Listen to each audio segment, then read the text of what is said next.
2-3 गोष्टी मला ज्या तुमच्या उपयोगाच्या आहेत ते सांगायला लागतात. एक म्हणजे तुम्ही सगळे कॉम्प्लायन्स पाहताय का? आणि कॉम्प्लायन्स हे तुम्हाला माहितीच आहे, जीएसटी हा खूप किचकट कॉम्प्लायन्स आहे.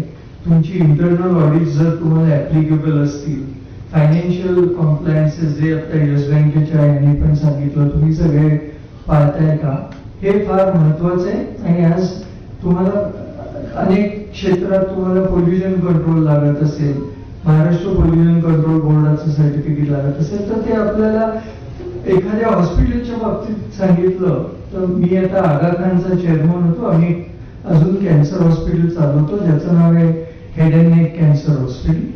तर कुठल्याही हॉस्पिटलला जर 200 टाईपचे कॉम्प्लायन्सेस लागतात ते ऑनगोईंग रन करायला. ह्या चॅरिटेबल हॉस्पिटलमध्ये, हे कॅन्सर हॉस्पिटल आहे, फक्त 200 बेड आहेत, ते रन करायला आम्हाला 200 कॉम्प्लायन्सेस आहेत आणि ते बघायला वेगळी माणसं नेमायला लागतात. तर कॉम्प्लायन्स ही अत्यंत महत्वाची गोष्ट आहे. दुसरं म्हणजे मी तुम्हाला सांगितलं की असा बिझनेस शोधा जो पुढे 10-15 वर्ष बदलणार नाही, तो फॉरएव्हर चालू आहे. असे बिझनेसेस फार थोडे उरले.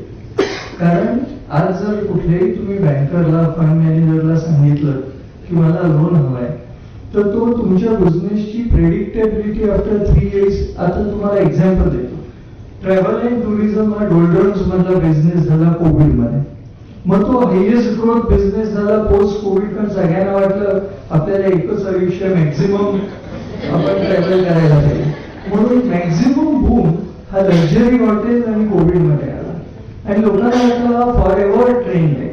आता मिडल ईस्ट वॉर मध्ये परत एअरलाईन, ट्रॅव्हल अँड टुरिझम आणि लक्झरी हॉटेल हे डाऊन ट्रेंड मध्ये किती दिवस राहतील हे माहित नाही. आणि तुम्हाला जर असं वाटत असेल की मिडल ईस्ट वॉर हा एक मेजर डिस्ट्रप्टर आहे, ऑइल प्राइसेस वाढल्या, तर सगळ्यांना वाटलं की वॉर सिच्युएशन मध्ये गोल्ड अँड सिल्वर वर जातं, बरोबर. वॉर सिच्युएशन मध्ये गोल्ड अँड सिल्वर खालती गेलं. काय झालं की वॉर सिच्युएशन मुळे तेलाचे भाव वाढले.